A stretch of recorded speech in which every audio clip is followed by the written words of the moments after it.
पात्र में जल और दूध ले लीजिए। तो कहोगे गुरुजी ये कथा कहाँ से निकाल के लाए हो? तो विष्णु पुराण में से आप उसको स्मरण कर सकते हो। काय में से? विष्णु पुराण में से।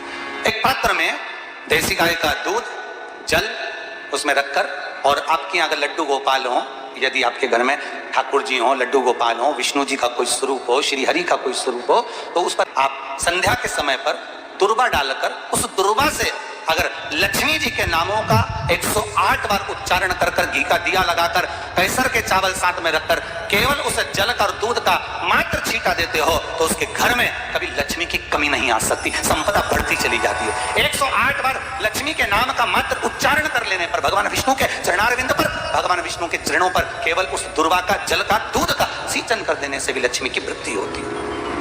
आपके घर में छोटे से ठाकुर जी हैं, आपके घर में छोटा सा कन्हैया है, और छोटे से कन्हैया जो पुराने समय का है, उसको नेत्र भी लगाने की जरूरत नहीं है, क्योंकि उसके नेत्र हैं।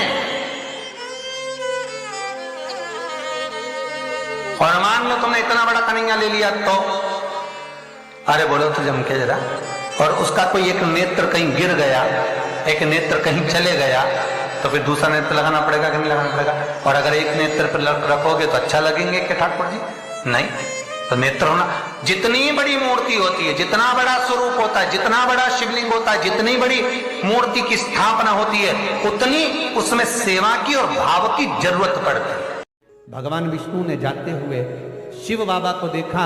शंकर भगवान से, भगवान नारायण ने कहा आप कुछ कहेंगे नहीं? भगवान शंकर कहते हैं नारायण चिंता मत करो, ये बद्रिकाश्रम में जो आएगा चने की दाल चढ़ा कर जाएगा, चने की दाल को मंदिर के पीछे बैठकर ओम नमः शिवाय बोलकर जो नारायण को समर्पित करेगा, उसके मनवांचित फल को मैं 3 महीने में पूरा कर दूंगा, उसके मन की कामना को मैं 3 माह में पूर्ण कर दूंगा। आज भी नियम है, चने की दाल को लेकर जाते हैं, बद्रिकाश्रम के मंदिर के पीछे बैठकर चने की दाल को लेकर ओम नमः शिवाय का जाप करते हैं। 7 बार ओम नमः शिवाय बोलकर चने की दाल वापस घूमकर भगवान विष्णु को समर्पित करी जाती है, तो 3 महीने में मनोकामना पूरी हो जाती है। भगवान की मूर्ति जितनी छोटी होगी उतना सुख देती है, जितनी बड़ी हो जाएगी उतने लाड़ की जरूरत पड़ जाएगी, उतने लाड़ की जरूरत।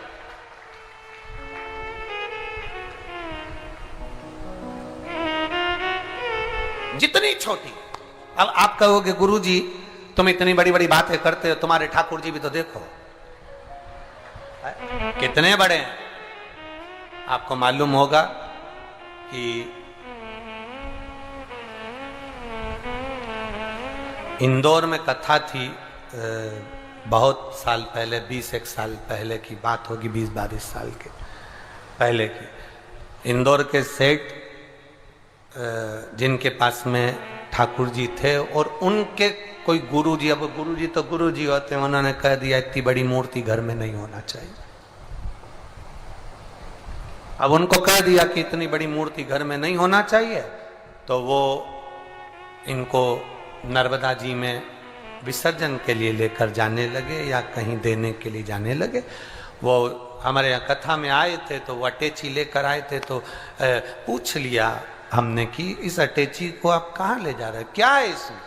उन्होंने कहा इसमें लड्डू गोपाल हैं ठाकुर जी। हमने कहा कहाँ ले जा रहे हैं? हमारे गुरुजी ने कहा इतनी बड़ी मूर्ति घर में रहती है ना, तो तकलीफ होती, इसलिए हम इनको नदी में, नर्मदा जी में छोड़ने के लिए या आश्रम पर किसी के यहाँ देने के लिए जा रहे हैं। तो हमने कह दिया लाडला है, कहाँ इसको नर्मदा के जल में आप छोड़ोगे, हमको दे दो, हमारे साथ कथा में चलता रहे, आनंद से श्रवण करता रहे, भक्ति करता रहे। और क्या लाडला है वो, उसका नाम हमने कल्लू रखा,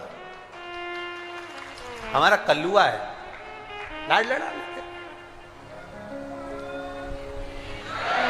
जय हो। सोमवार की अष्टमी पड़ जाए, क्या पड़ जाए सोमवार की? जम के बोलो जरा, अष्टमी।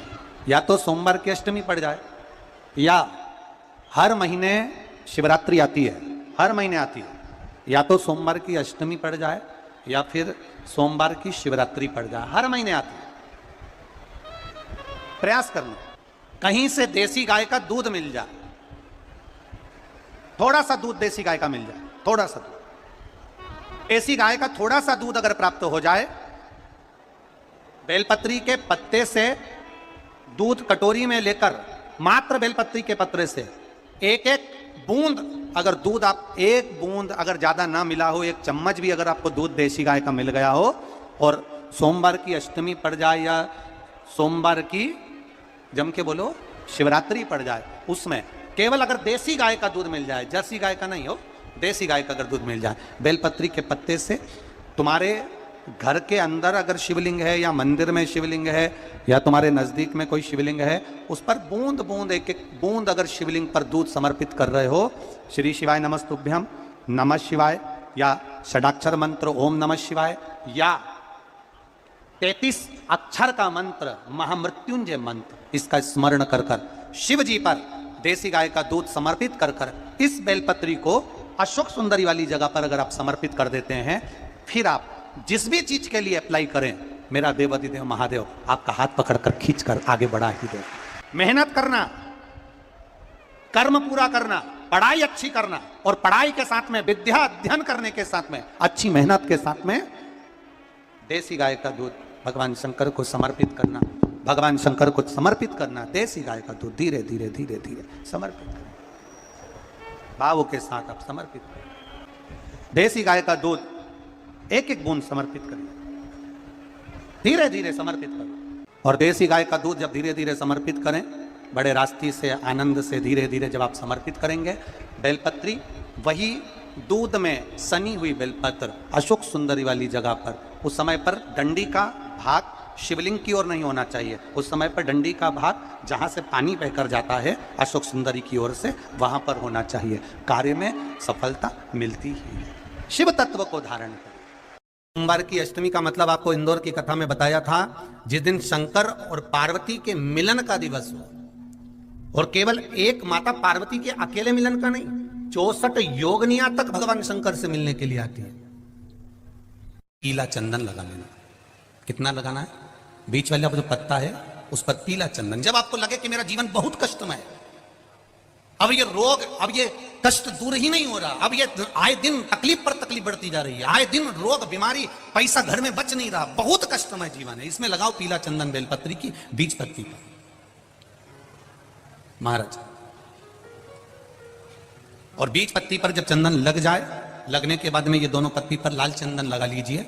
इन दोनों पत्ती के बीच में जो डंडी का भाग होता है, आपको कहा था, आपको स्मरण में होगा शायद, हमने जब बेलपत्री की महत्वता बताई थी तो उस बेलपत्री की महत्वता में कहा था ब्रह्मा विष्णु महेश ये 3 हैं, बोला था। बीच में ये बड़ी पत्ती से लेकर जो 2 पत्तियां होती हैं, इनके बीच में जो जगह बचती है, इसमें मां पार्वती के 64 योगनियां, मां पार्वती अपनी पूर्ण सिद्धि के साथ में जितनी भी देवी के स्वरूप हैं, वो माता 64 योगनियां देवी के स्वरूप में यहां पर विराजमान होती हैं। 2 पत्ती के नीचे से जो डंडी होती है नीचे तक, ये पूरी डंडी में 33 कोटि देवी देवताओं विराजमान होते हैं इस पूरी डंडी के अंदर। तो ये बीच वाली पत्ती है, ये जो बीच वाली पत्ती का जो भाग होता है, इस पत्ती के भाग में शहद का प्रयोग कर कर, यहां पीला चंदन, लाल चंदन, शहद का प्रयोग कर कर, इसी तरह से पकड़कर ये बेलपत्री की जो डंडी है वो अशोक सुंदरी पर जब आप समर्पित करें, तो जहां से जल बहता है उस ओर पर इस पत्ती को चढ़ाकर केवल आपके हृदय की बात कहकर देवाधिदेव महादेव से कोई भी शिव जी का मंत्र, पंचाक्षर नमः शिवाय, षडाक्षर ओम नमः शिवाय, श्री शिवाय नमस्तुभ्यम, या महामृत्युंजय मंत्र, जो शिव का मंत्र हो आपके पास में, उसको बोलते हुए देवाधिदेव महादेव को धीरे धीरे जल की धार चढ़ाना प्रारंभ करो। जल की धार जब पूर्ण होने लगे, उसमें थोड़ा जल बचे, तब अशोक सुंदरी पर जो तुमने बेलपत्र चढ़ाई है वहां उस जलधार को चढ़ा। ये प्रयोग आपको केवल सोमवार की अष्टमी पढ़ने पर ही करना है। कौन से दिन करेंगे? जम के बोलिए जरा। सोमवार की अष्टमी पढ़ने पर यह प्रयोग करें, और जल चढ़ाकर बाबा से विनती कर कर उसी बेलपत्र को वापस उठाकर कहीं जलाशय में या किसी पेड़ के नीचे विसर्जन कर दें, और 1 लोटा जल वहां भी चढ़ा दें। बस निवेदन कर कर आ जाइए, मेरा बाबा 3 माह के अंदर हाथ जरूर पकड़ेगा और आपको दलदल से बाहर निकाल देगा। हमें बताया था जिस दिन शंकर और पार्वती के मिलन का दिवस हो, और केवल एक माता पार्वती के अकेले मिलन का नहीं, 64 योगनियां तक भगवान शंकर से मिलने के लिए आती है। पीला चंदन लगा देना। कितना लगाना है? बीच वाला जो पत्ता है उस पर पीला चंदन। जब आपको लगे कि मेरा जीवन बहुत कष्टमय है, अब ये रोग, अब ये कष्ट दूर ही नहीं हो रहा, अब ये आए दिन तकलीफ पर तकलीफ बढ़ती जा रही है, आए दिन रोग बीमारी, पैसा घर में बच नहीं रहा, बहुत कष्टमय जीवन है, इसमें लगाओ पीला चंदन बेलपत्री की बीज तलती महाराज। और बीज पत्ती पर जब चंदन लग जाए, लगने के बाद में ये दोनों पत्ती पर लाल चंदन लगा लीजिए। इन दोनों पत्ती के बीच में जो डंडी का भाग होता है, आपको कहा था, आपको स्मरण में होगा शायद, हमने जब बेलपत्री की महत्वता बताई थी तो उस बेलपत्री की महत्वता में कहा था ब्रह्मा विष्णु महेश ये तीन है, बोला था। बीच में ये बड़ी पत्ती से लेकर जो दो पत्तियां होती हैं, इनके बीच में जो जगह बचती है, इसमें माँ पार्वती के 64 योगनियां, माँ पार्वती अपनी पूर्ण सिद्धि के साथ में जितनी भी देवी के स्वरूप हैं, वो माता 64 योगनियां देवी के स्वरूप में यहाँ पर विराजमान होती हैं। दो पत्ती के नीचे से जो डंडी होती है नीचे तक, ये पूरी डंडी में 33 कोटि देवी देवताओं विराजमान होते हैं इस पूरी डंडी के अंदर।